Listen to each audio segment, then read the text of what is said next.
Hey everyone, we are here with Canada's head coach of the para ice hockey team, Coach Ken Babey. Good to see you, Coach. Thanks for having me. Yeah, it's good to have you. So, Coach, you've been involved in hockey for so many years. Now with the para ice hockey team, can you tell us a little bit about your first move within para ice hockey? Well, it was an amazing experience. It was 215 and got involved with the selection camp in 215, preparation for the World Championships, and at that time it was called the World Sledge Hockey Challenge, and it was in Leduc, Alberta. It was my first games, and it was just an amazing experience.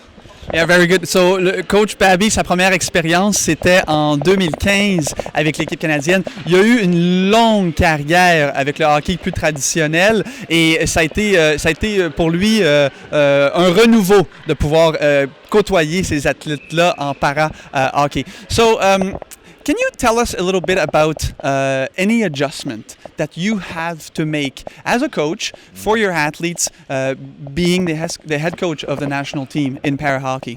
Well, you know, when I first got involved, I had spent a long time in what I call stand-up hockey, right, in the college and university system in Canada, and you know, you can take some of the basic principles of hockey and the styles and systems, but, you know, it's the same, but it's totally different. Amazing skill set these guys have. And because they're in sleds and using their arms for everything that they do, they skate with their arms, pass with their arms, hit with their arms in some cases, right? You've got to really adjust what you're doing and adapt to it. And it's been a tremendous learning curve for me, and the players have helped me to also understand the finer components of the sport.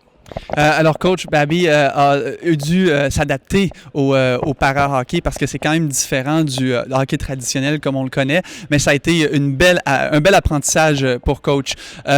Coach, I heard the first couple times you were involved with para ice hockey, you wanted to try it out because you wanted to understand. Can you explain a little bit how it went? Well, you know, because the first time I went around a practice, you know, there's a whole difference in terms of I'm standing up, and the players are about my knees because they're in sleds. You have to learn where to go as a coach on the ice. I actually got taken out in my first one, so I learned. It's not easy, yeah? It's not easy. And then I thought, you know, I got to get in a sled to actually feel this and see what it's like, and it changed my whole perspective on coaching and made me much more appreciative of what the guys are doing and going through. And then you can, you know, change styles or do whatever you got to do. Anything in particular that para ice hockey brought to you, and something that you really like about para ice hockey? I love it shake and bake, I call it, where they put it under their sled, back to the other hand. I call it shake and bake. I think you can't do that in any form of hockey except sledge hockey, and I think it's just a beautiful skill set to have. Best players do it. Yeah, well, alors quelque chose qu'il adore à propos du hockey sur luge, c'est de passer la rondelle sous la luge, quelque chose que les athlètes au hockey traditionnel ne peuvent pas faire.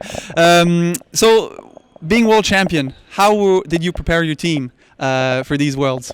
Well, we're the defending champions, and you know, champions defend their title, and that's what we're here to do. And we know it's going to be a challenge, that the guys are ready for it, and we're ready to get going and see what the other countries have and see how we stack up against them. We like our chances going in, and we'll give it our best. Alors, ils sont champions défendants du monde en 2017. Alors, le coach Babey a tout fait pour préparer son équipe et ils vont essayer du mieux qu'ils le peuvent de maintenir cette position au sommet du podium. Year one of a quad. How the last 12 months has been since Pyeongchang, and how do you see the team now getting ready for Beijing 2022? Well, you know, to be honest, coming out of Pyeongchang and the disappointment in the sense of that game, but also the achievement that came forward with the growth of the team and winning a silver medal is something to be proud about. And it was a sport play at the end that didn't go our way, and I think that's driven a lot of us to work hard over the summer. I know many of the players that came back are really focused this season on having a good season. They've been doing a lot of work individually away from the times that we are together, and I really see a change in the players and their skill sets, their conditioning, and the new culture of the team. This team is young, this team is very positive, and probably the biggest thing that I'm really proud of about our team is that we're a very spirited group. They really have a lot of spirit, and that's going to go a long way, because when the battles get tough out there, you're going to need each other's spirit to carry you through. Absolument. So Ken, Coach Babey est très heureux du déroulement des 12 derniers mois suite à la médaille d'argent remportée aux Jeux paralympiques de Pyeongchang. Et il est content de voir à quel point l'esprit d'équipe est idéal. Alors, et la culture de l'équipe a grandement changé. Et c'est certainement parce que Coach Babey a apporté à l'équipe. So, well, thank you for your time, Coach. We wish you all the best in these World Championships, and we'll be cheering. Thank you very much. Thank you, Coach.